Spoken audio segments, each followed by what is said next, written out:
Now we turn to a never-ending trial, the Waxwork Plot. It all began at the scene when I saw the waxwork and the note tucked inside its jacket. The actual body of the victim, as indicated in the note's instructions, was beneath the experimentation stage. The body had been arranged in certain ways to implicate the defendant, which was my job. I enlisted the help of the entire forensic investigation team to dress the scene appropriately. This sounds like a really awful admission that's going to send a lot of people to jail. The truth about the execution 10 years ago is a state secret of the highest level. I had to protect it.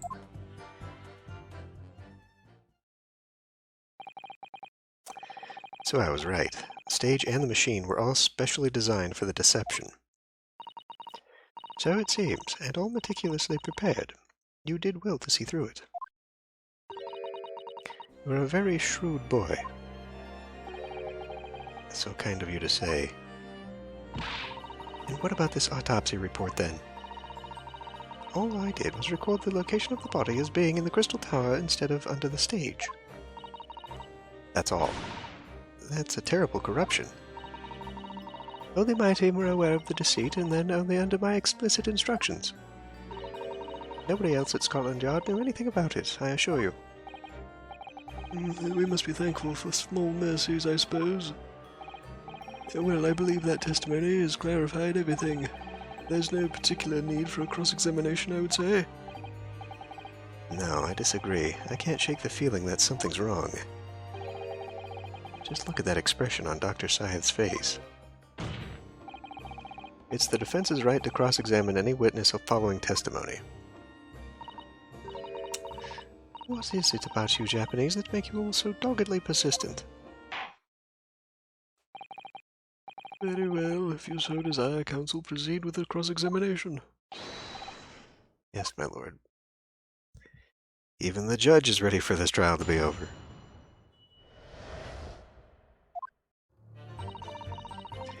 I'll begin at the scene. Hold it! From what you described before, it sounds like the note was anonymous. Did you have any idea who was behind it? There are very few people in the know about what really happened 10 years ago to start with. But anyway, I'd never heard of this engineer, so no, I had no idea. Yet despite not knowing who was behind the plan, you went along with it. I had no choice. Protecting the professor's secret was my only concern. But the horse is bolted now, and the stable door with never shut again. Scotland Yard's reputation will be immeasurably damaged as a result of all this. Yes, thank you, Lord Van Zeeks. I'm well aware of that. So, as I understand it, what you found in the birdcage was the waxwork model. Where, then, was the victim's body?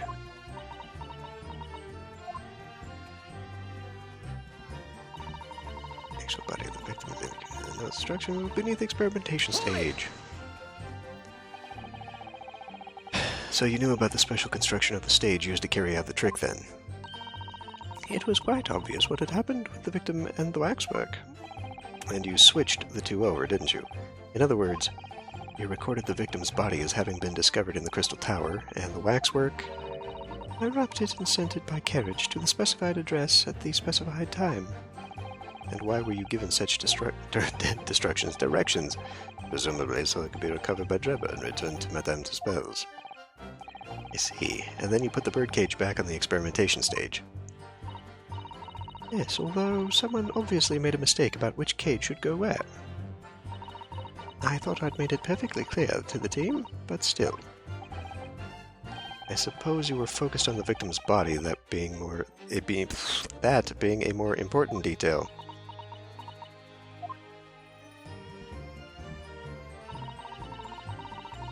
The body had been arranged in certain ways, which was my job. When you say arranged, I presume you mean with this. Yes, the instructions in the engineer's notes said something along the lines of fabricate some evidence to make it clear that Hairbrain alone could have killed Asmund. So, you mean that was your doing? I fetched Hairbrain's ridiculous screwdriver from the stage, and took it with me, alone, to the abyss under the stage where the birdcage had fallen. Alone, Doctor?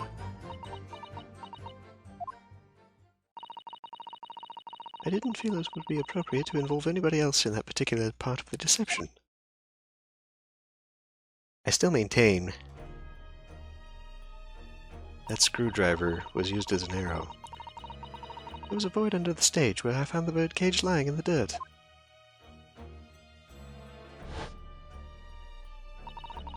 I approached it, leaned down, and slowly opened it up. Then I took the screwdriver in both hands and plunged it into the man's chest.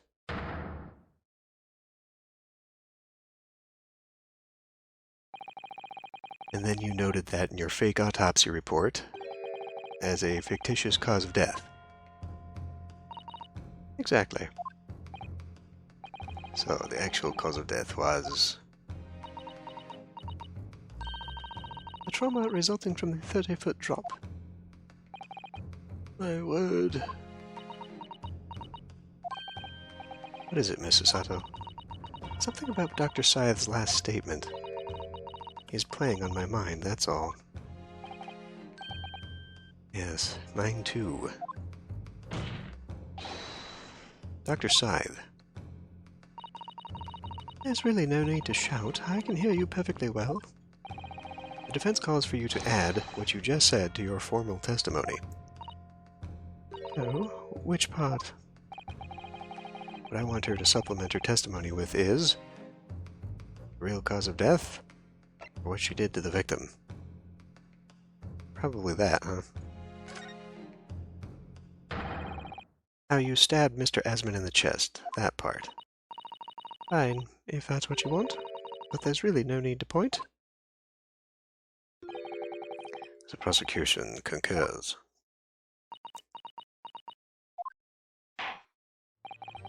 Very well, you will supplement your testimony now, witness. If you wish, my lord. I stood over the victim's corpse where it lay with the toppled cage and plunged the screwdriver into its chest. So it was you who stabbed Asman with this? Yes, far easier than dissection, I assure you. No precision required. What a welcome change. The victim died instantly from a snapped neck. All I did was carry out the instructions I'd been given. And as unflinchingly as ever, no doubt. I imagine you didn't bat an eyelid when you drove the weapon into his body. There was no need to bat my eyelids. And what else did you do to twist the facts? Remind the court, why don't you? If you wish. See, so wait a minute, like she was at the scene and nobody would have noticed her covered in blood? I enlisted the help of the entire forensic investigation team to dress the scene appropriately. The entire team, in perverting the course of justice. My team consists of the very best investigators there are. I demanded loyalty from all my members. We operate on a code of chivalry of sorts. You aid and abet a murderer, commit perjury, and dare talk of chivalry? It was a matter of priorities. What? Nothing more important than protecting the secret of the professor. My team did what was necessary without losing sight of the primary goal. I consider their conduct exemplary. Don't concede the point, Mr. Naruhodo. You mustn't let her win. I need a lawyer. I'll take that silence as tacit acceptance. Now, can we move on? The truth about the execution 10 years ago is a state secret at the highest level. I had to protect it. But at what cost? Faith in Scotland Yard is going to suffer a terrible blow as a result of this. And your precious secret is out now anyway. Yes, as you say. And I take full responsibility. Calm me down, Dr. Scythe. I'm sure that's not his voice anymore either. Surely there was some other way you could have protected the secret. No, there really wasn't. I've done my utmost, you can believe me. In many ways, I respect your determination. I nearly froze under that cold stare as she said that. I do believe she was being genuine, though, Mr. Naruhodo.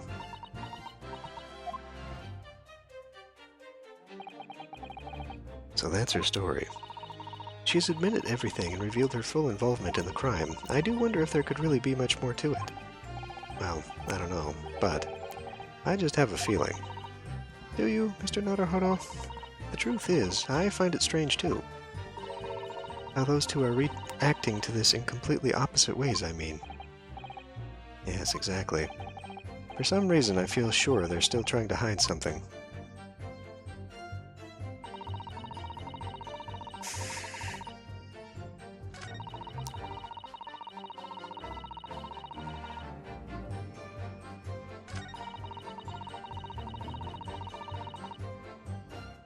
All right.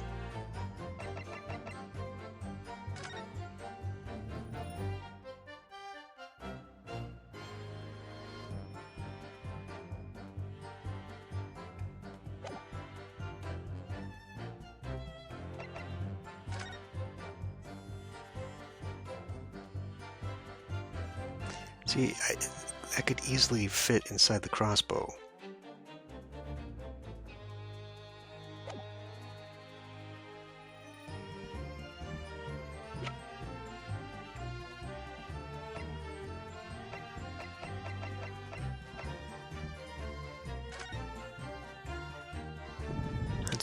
That's not that autopsy.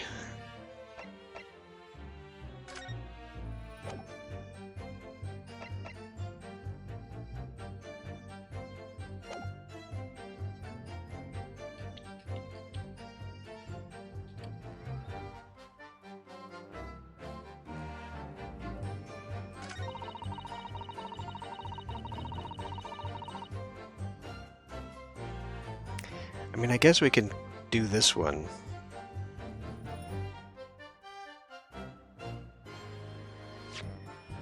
Because we could bring up the whole blood thing, right?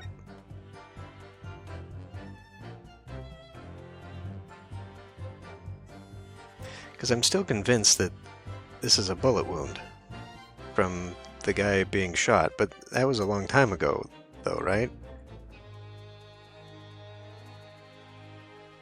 But just the fact that that's mentioned at all just makes me think that that's something we're going to see.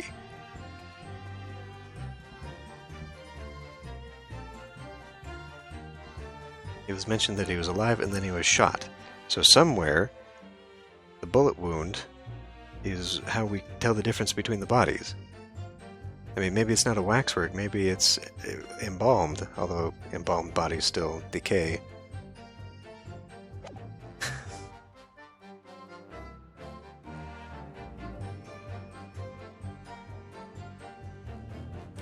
Shows an apparent stab wound to the chest. Well, there you go. Plunge the screwdriver into the chest.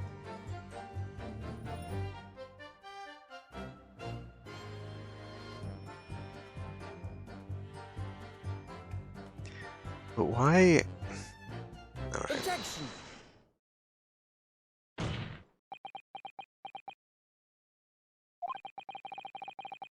Got a nasty feeling.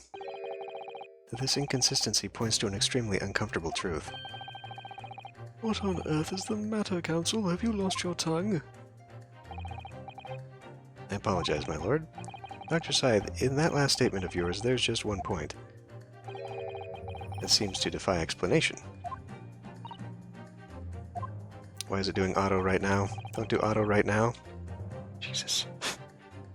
Out with it, my learned friend. There's an obvious inconsistency between your description and this photograph, which shows the victim in the birdcage following the events that led to his death. The court has already examined that photograph in depth. There's nothing new we can learn from it. Yes, we've already considered it, that's true. But we now know the facts to be different. What do you mean? I believe we should let the defense explain. Where in this photograph would we see the alleged inconsistency with the witness's statement? Take that! Look closely at the bloodstain on the victim's chest. It clearly extends in a downwards direction towards the man's feet. And why is that significant, Counsel? If the victim was stabbed moments before the kinesis machine was set in motion, that's... Oh, sorry. If the victim was stabbed moments before the kinesis machine was set in motion, that's entirely expected. Of course. No, that's not what happened. Exactly, my lord. Dr. Scythe made it very clear in her testimony just now that the point at which she stole Professor Harebrain's screwdriver and had stabbed the victim was after the Grand Deception was set in motion when the birdcage had fallen below the stage out of sight. From the shape of it, it's clear that the birdcage would have fallen on its side after the 30-foot drop, and if the victim had really been stabbed whilst inside the birdcage in that position, the blood from the wound would have spread out equally in all directions. For it to have formed the longitudinal appearance we see in the picture is inconceivable.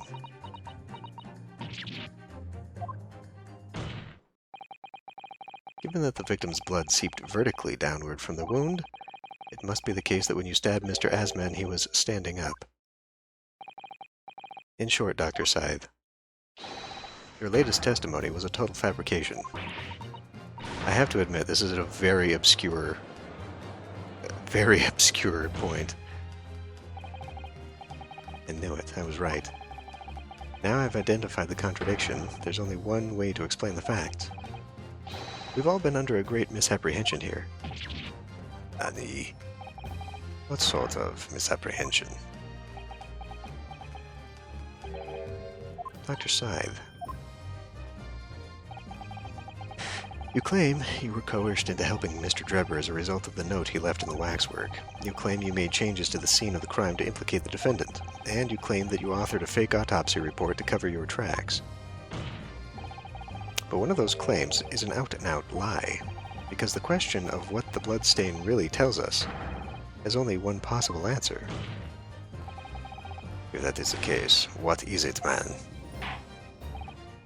Counsel, you've clearly struck upon a revelation. Now tell the court what it is.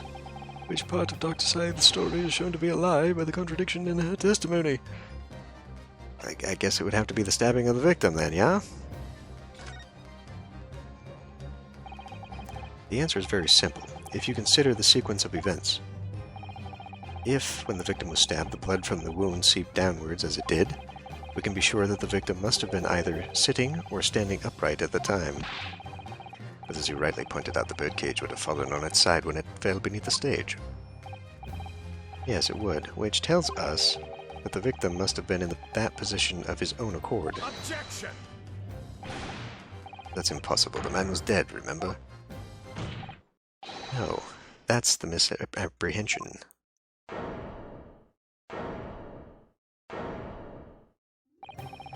When the birdcage fell from the stage into the void below, it must have hit the ground with considerable force.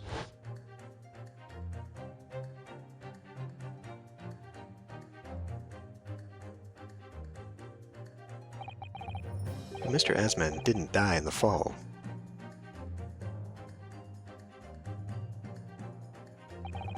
He probably lost consciousness for a while, but when he came round, he got to his feet to climb out of the cage.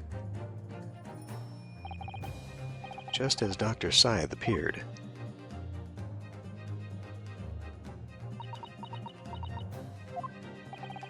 If the victim was in fact alive at that point in time, it changes everything.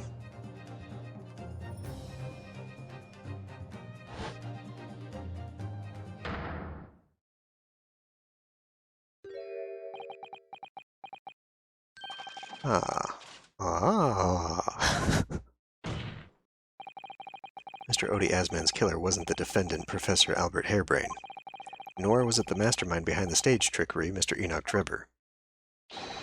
It was you, Dr. Courtney Scythe.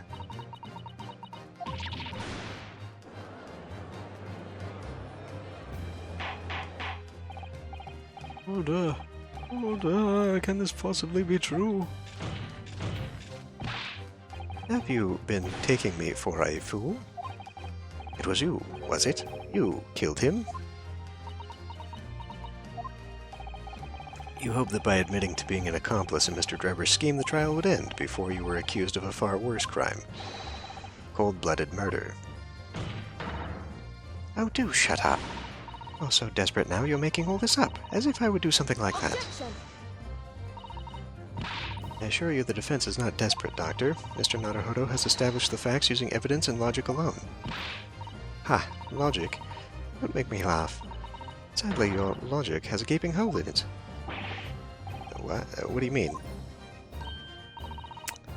I'd have thought it was obvious. A motive, boy. You're lacking a motive.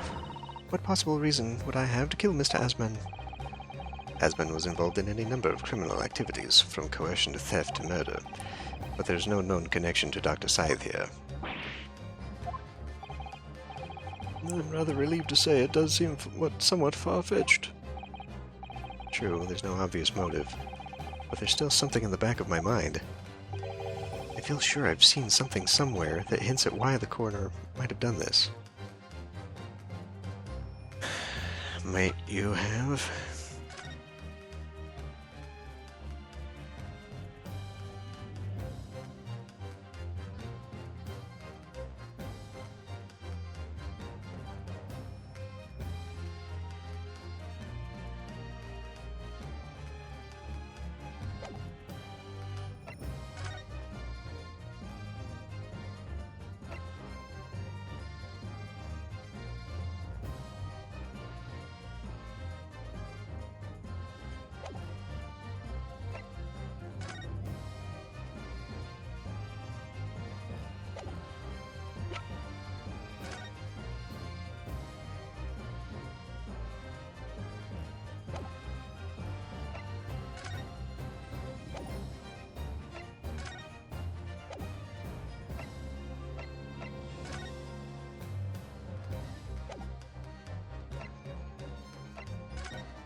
It's not gonna help.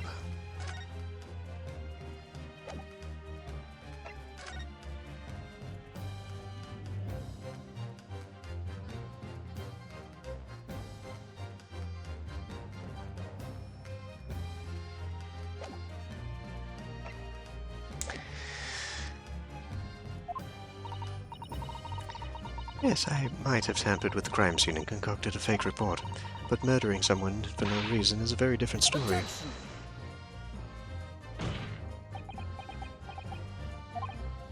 Now, when you questioned what possible reason you could have for wanting to kill Mr. Asman, something did come to mind. What? What was it, Counsel? Enlighten the court at once. Yes, we saw it yesterday, didn't we? Something that seemed strange, but we had no reason to suspect it at the time. There's a particular object that explains why Dr. Scythe would have wanted to kill Mr. Asman. The scalpels. Oh, that's right! She had like a ton of scalpels. I mean, these other two obviously don't have anything to do with this, so... It's a scalpel, or rather, scalpels. Did you say scalpels? It would appear that word has struck a chord, Doctor. You... Come on, out with it! I don't know what I'm giving you for a voice anymore. It was yesterday when we visited your laboratory. Look at this big, thick book here. Ah, it appears to be an accounting ledger. It's a record of the forensic investigation team's spending, I think. Oh? What is it? It's clear the team purchases various equipment and supplies on a monthly basis, but... Well, one entry seems rather strange. Really? In what way? They're buying 500 scalpels every month.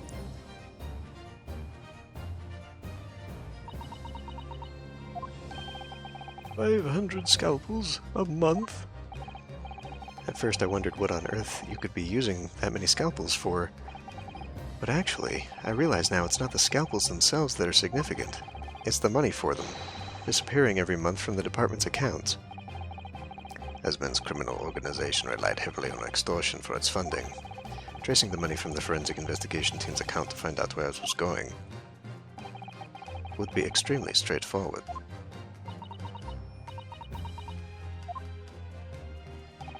"10 years ago, when Mr. Asman was still a journalist and wrote this article about Mr. Drebber, he may well have stumbled upon information as he was researching the story. Information relating to Dr. Scythe's darkest secret that he would use to rack money from her for the next decade."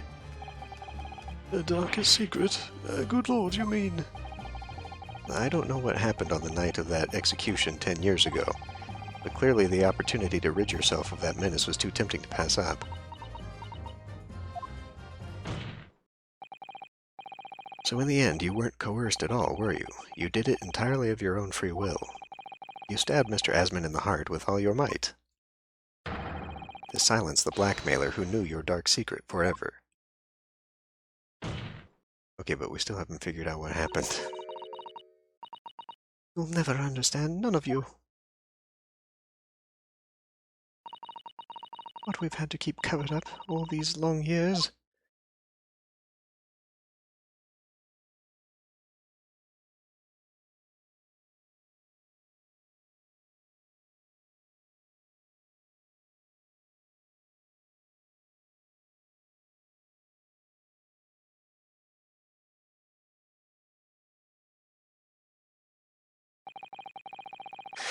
As very little of the machine remains after it was ripped apart by the bomb, the truth of this case can never be properly established unless you speak out.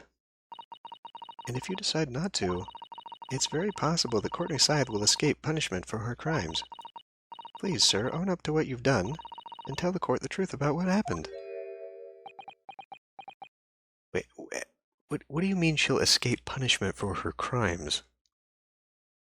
Did she not just admit I mean, if we can't get her on murder, I'm pretty sure we can at least get her for the other stuff, right? 10 years ago you told the truth, and you were robbed of a bright and successful future as a result. I can certainly understand your bitterness, and your consternation now. However, this is surely the chance you've been waiting for, to sever the hold that fate's had over you for all these years. Super high voltage, instantaneous kinesis. I mean, really.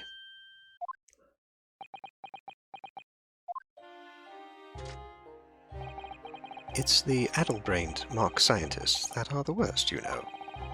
They don't recognize the fact that they don't have talent. They can't even get that right. And so they end up chasing impossible dreams, having unbridled faith in their abilities. They go on and on about their wonderful hypotheses, their stupid eyes shining like a little child's. They make me sick. I can't abide their foolishness. Careful, Mr. Drebber. I was particularly pleased with the kinesis machine. It made for quite a show, didn't it? So you admit it. You admit that it was nothing more than a sham made for the purpose of killing the victim. Yes, I admit it. I did it all, in the name of revenge. Revenge for the future that Mr. Asman's article had deprived you of 10 years earlier. But the revenge you sought didn't stop at Asman, did it? Which is where that very particular waxwork comes in. Yes, I see. The condemned convict that you saw rising from the grave in Lowgate Cemetery 10 years ago, if your account of those events was all true, then obviously Scotland Yard can't afford to acknowledge what had happened. Even if it meant discrediting a bright young man and crushing any future career he might have had. So your plan required that you abduct that particular waxwork model in order to exact your revenge on Scotland Yard as well, or on Dr. Scythe to be precise.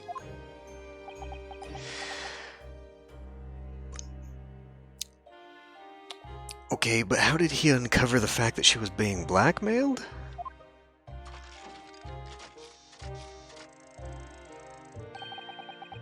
It was a year ago. By some extraordinary twist of fate, Asman turned up at my workshop. He didn't remember who I was, of course, just wanted to employ my services as an engineer. And he happened to have a paper with him. An article on the front page caught my eye about the coroner who'd handled that bogus autopsy being appointed head of a new forensic team. When I learned that news, my cognitive processes started to devise the plan. What a horrid tale.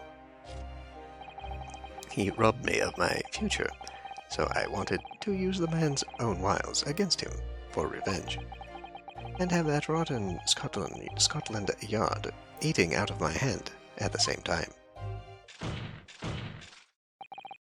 I wanted them all to suffer the same humiliation I'd had to suffer.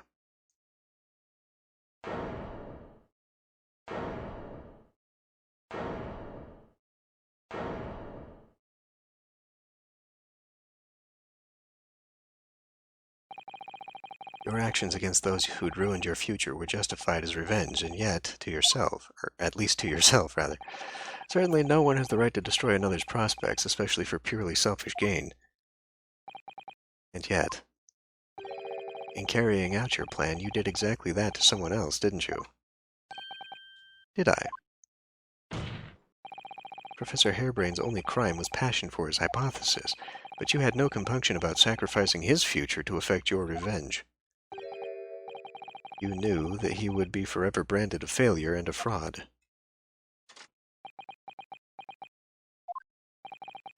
Perhaps life treated you unfairly 10 years ago, and others' misconduct left your life in tatters. But remember this. Your own actions resulted in exactly the same thing for another perfectly innocent young man.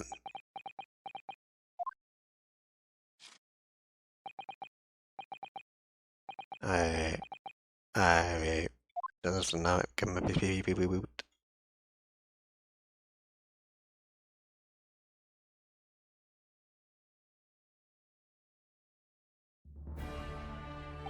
Good Lord, are we finally done with this yet? Lord Van Zeeks, what of Dr. Scythe? An immediate warrant for her arrest has been granted, and she's been remanded in custody, my lord. I presume she will face trial in the coming days, along with Mr. Drebber. A most regrettable situation indeed. She's made great contributions to her profession over the years. It really is a hard truth to swallow. However, that is a topic for some future occasion. For now, Professor Harebrain. Oh, yes. It seems there was a great deal more to your experiment than you realized. However, I think we can assume now that all the sordid details have been brought to light. This has been a very long and profound trial, but I am pleased to say you are absolved of all guilt. This whole experience has taught me a very great but painful lesson.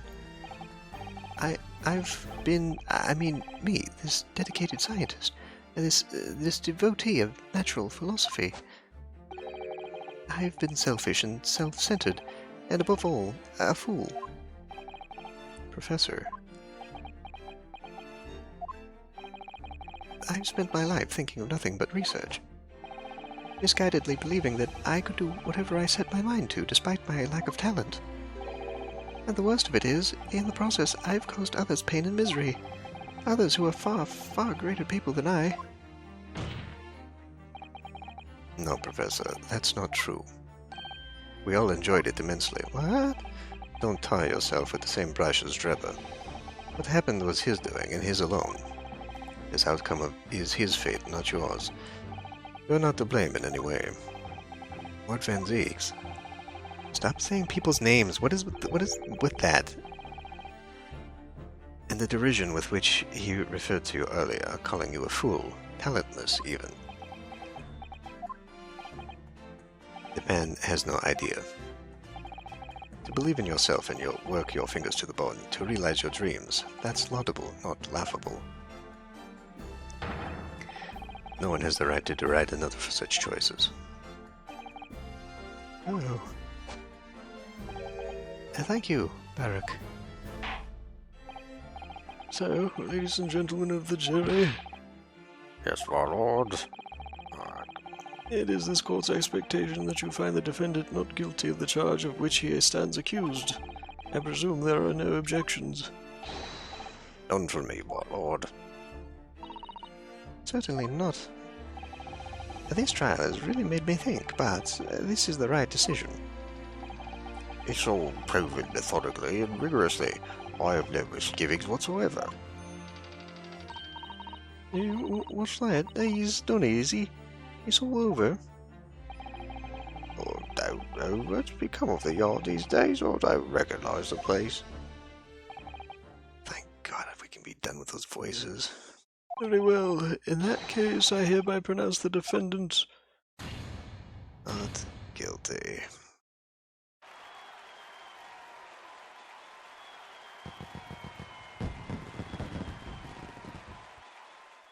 People, please, cleaning up the confetti afterward is always such a pain. I must ask you to refrain from doing such celebrations. Court is adjourned.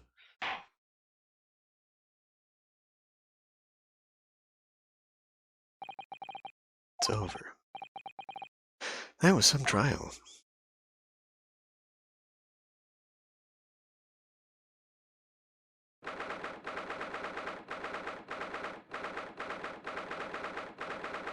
The Old Bailey, defendant's antechamber. Professor, what a splendid outcome, isn't it? Oh, it is, it is. Congratulations, Professor Hairbrain. Mr. Naruhodo, Miss Susato, I am truly beside myself with gratitude. How can I ever thank you enough? I'm just glad it's all been cleared up, that you realize you were just caught up in a bad situation. Right now, you know, if I had the research grant money, I'd give the whole lot to you, every penny. Well, that's very kind, but I'm just a student, so you don't need any financial reward. Your acquittal is more than enough. I don't know, we kind of spend a lot of money that we don't have. Oh dear, what can I do? Aha! How about this, as a memento? The paper about my hypothesis is inside. Well, just as a memento then. Thank you. I've been wondering, Professor, what are you going to do now? Oh my, yes. What am I going to do? My hypothesis and my great machine lie in ruins. But still, it's been too long since I was last in London, so perhaps I'll enjoy some sightseeing. I must explore the Great Exhibition whilst I'm here too, and see if new inspiration hits me. Oh yes, that's a wonderful idea. I can't allow that. Says Erog. Lord Van Zeeks, what are you doing in here? Eric. I'm sorry you had to go through that, Albert. Well, if I'm honest, it was terrifying. You were like a great demon behind your bench there, snarling down on your prey. You're one of the few true friends I have. I couldn't leave it to anybody else to handle the prosecution, or the defense. Sorry? Or the defense? Did I just hear that right? I always knew that you had my best interests in heart. Don't worry. How about you show me around while I'm here in the town? It's been a long time since we left university. We have a lot to catch up on. Listen, Albert. In a few days your acquittal will be made official. When that happens, you must head straight to Dover. I'll accompany you. What? From there, you'll cross the channel and make your way back to Germany. I've already purchased the tickets. But no, hold on a minute, Beric. What about the Great Exhibition? This is the chance of a lifetime for me. I want to look around. No sightseeing, Albert. Give up on the idea. Sometimes it's hard to see any warmth in those eyes, Beric. Lord Van Zieks, what's all this about? A necessary precaution. Yes, I think I understand. You do? Well, Iris told me that when you met Lord Van Zieks at his office some days ago, he asked how Mr. Natsume was doing. Yes, that's right. I remember being surprised at the time and thinking it was nice of him to ask.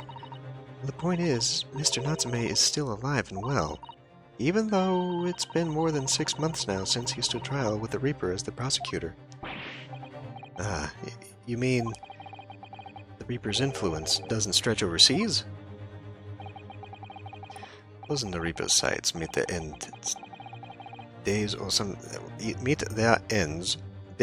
or sometimes months after their acquittal. That's been the pattern up to now. But of course we know that both Mr. Natsume and Gina were completely innocent. I'm sure that Mr. Natsume might have had a little bit of plot armor given that he was a real person who didn't die that way in real life, so... True. And perhaps that governs a Reaper's actions. The truly innocent are spared. But I don't want to take any chances with a close personal friend. Beric? Like the mustached Nipponese, this man should leave the country without delay. That's why I'm packing him off to Germany at once. Right. Does your friend-shaped package get any say in it? Goodness, was this your intention all along then, Lord Van Zieks? In court, where people think of him as the Reaper, this man seems absolutely merciless, and yet, sometimes I feel as though I don't understand him at all. It's time to go, Albert. Back to the prison for the time being. Yes, all right. Well then, Mr. Naruhodo, thank you so much for everything. Not at all, Professor. It was a pleasure getting to know you. Best wishes, Professor Hairbrain. Well, once the dust is settled, you must come and visit me in Germany. Anyway, goodbye for now. Yes, well, maybe. Maybe. I mean, there's still 2 more episodes in the game. Now, my Nipponese friend. Oh, yes? I thought you'd gone too. We have matters to discuss. Can you spare me some time? You want to talk with me? I'll be waiting in the courtroom in 10 minutes.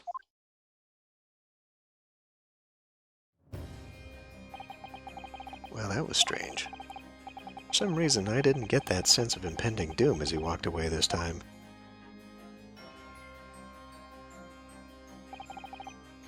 The Enigma, Beric Van Zieks. What does he want to discuss, I wonder? The answer awaits in the courtroom, I suppose. Here goes, then.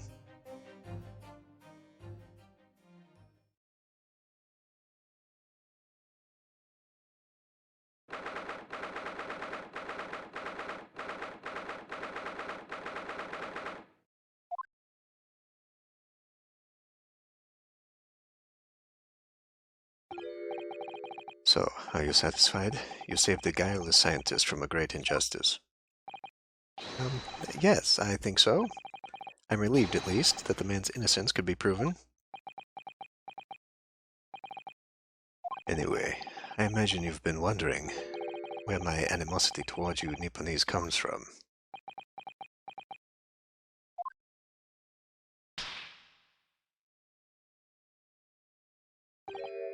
Well, at first I thought you just didn't like me. I imagined you saw me as a pretentious child from an unimportant land who had no business being here. But now I think differently.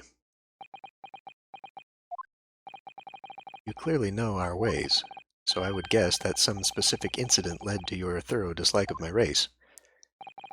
Will you tell me what happened, please? The Professor. I thought I'd never hear that name in this courtroom again, to be honest. He took your brother's life. Clint. My brother was Clint Van Zieks. 16 years ago, when I was still just in my teens. He He was already the director of prosecutions and a key member of the judiciary. I looked up to him. He was everything I aspired to be. He was involved in the establishment of justice systems in foreign countries as well. There were exchange programs between Britain and other nations then too, to share knowledge and ideas. As part of one of those programs, 3 judicial students came to Britain from your homeland, the Empire of Japan. Oh, if it was 16 years ago, then one of them could have been my father.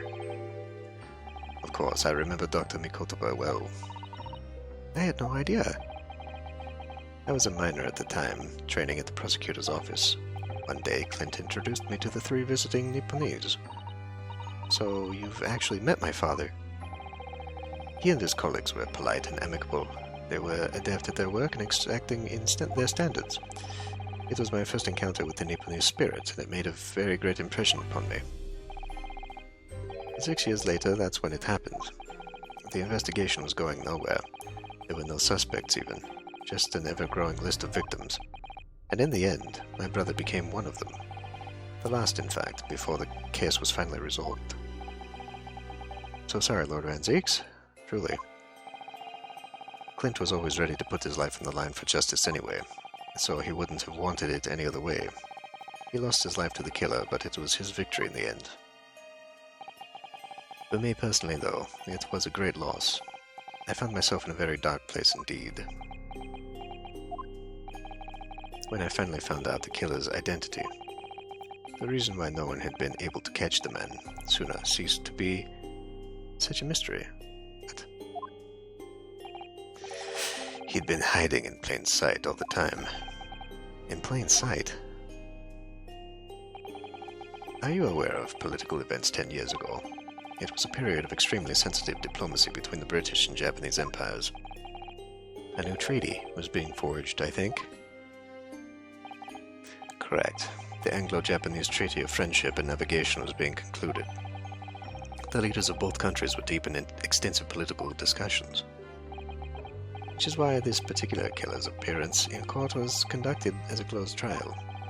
If the British public had known the identity of the killer, not only would the treaty have been in jeopardy, but our 2 nations could very well have ended up at war. What? A war between Britain and Japan? But that would mean... Oh my, you mean to say the professor was...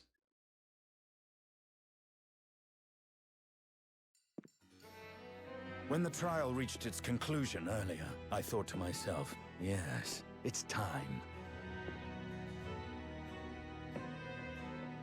Oh, sorry. Time for you to come face to face with this hideous monster.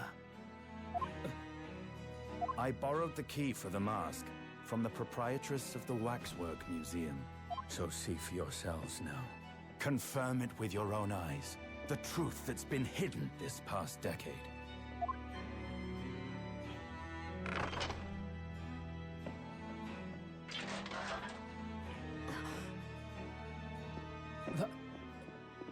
That's the professor?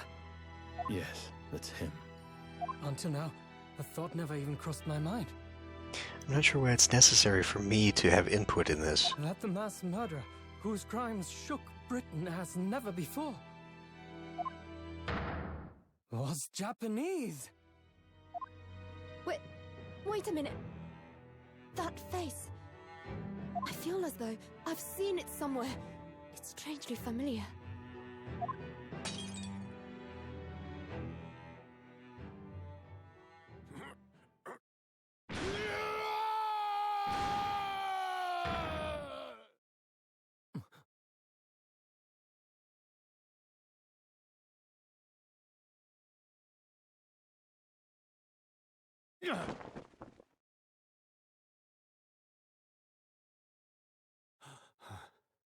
Father.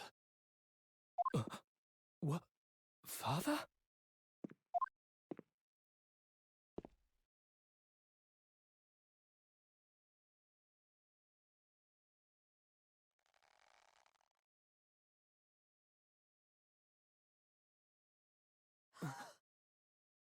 Kazuma!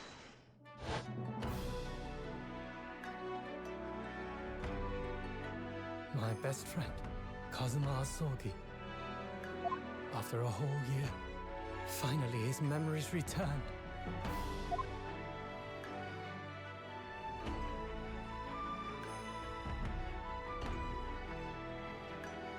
As he stood there before me,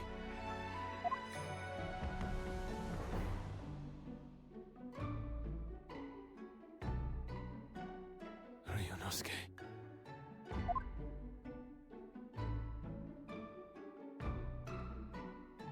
Hello again.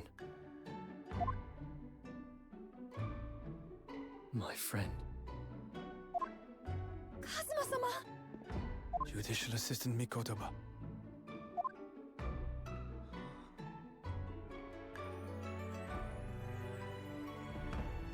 It's been a very long road. Thank you. Thank you for guiding my friend here when I could not. It was an honor.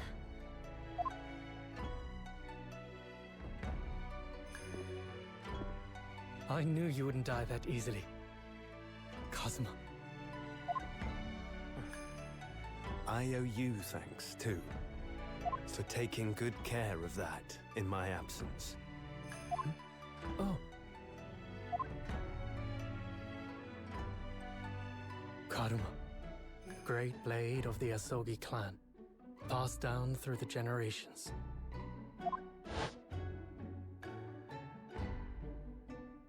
When we left Japan, this sword was at my friend's side. A Japanese man's katana is his soul, and he couldn't be parted from it. But then, when the incident happened, it was Susato-san's wish that I inherit the sword, and I've kept it with me ever since, along with my memories of the friendship we shared.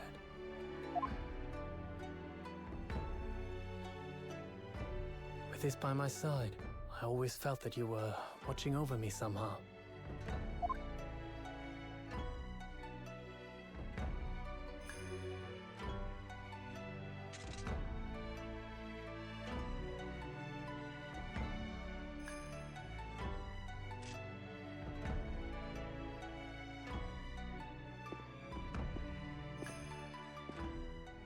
I've made it. At last. Father. Are you saying... Surely not. You mean, you knew all this time? I'm looking at it, but I still can't believe it. This mass murderer is Kazuma's father.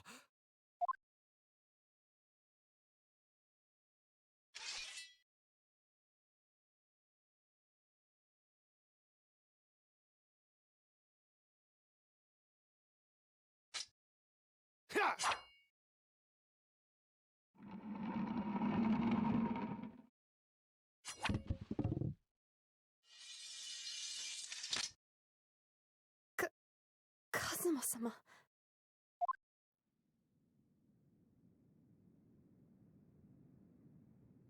Ryunosuke, we have much to talk about, but now is not the time.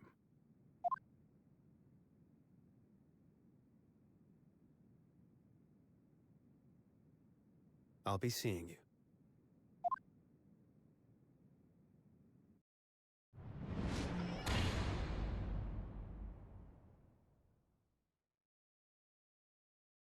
That's all Kazuma said.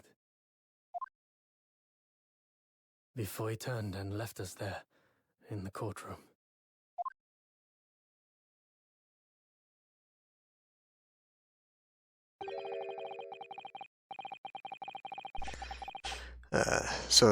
Geez, get that before. I feel like Madame Tispels is going to be angry about the destruction of her property. So he was the living after-image of the man who took my brother's life, is he? Yes, Kazuma Asogi, my best friend. 3 months ago, when Lord Strongheart introduced us, I had an inkling there was something there. Some connection. But why did Lord Strongheart do that? Why did he make Kazuma Lord Van Zeeks' apprentice?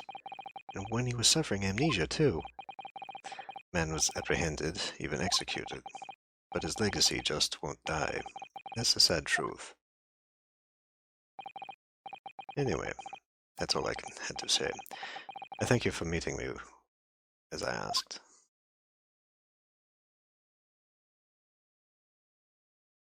There's a ghost all along.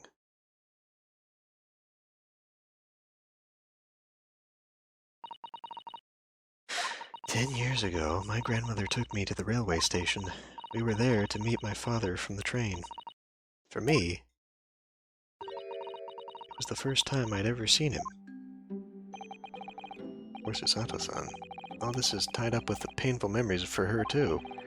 She's never talked about this with me before, though.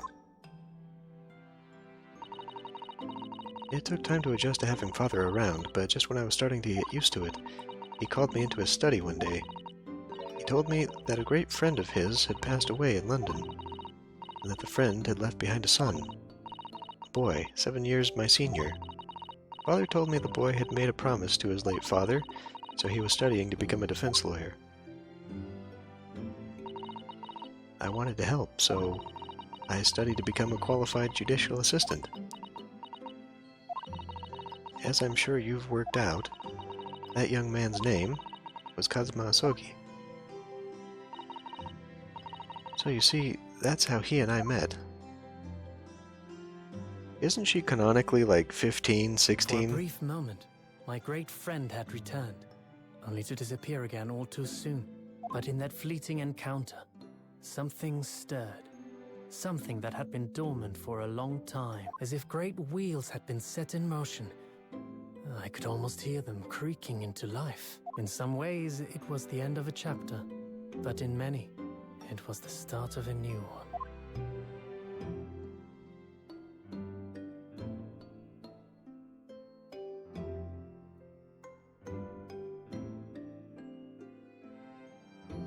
Oh boy. And yet somehow this still took an hour. Good grief.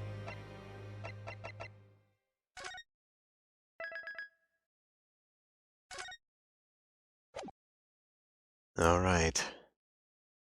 Episode 4 and the final chapter.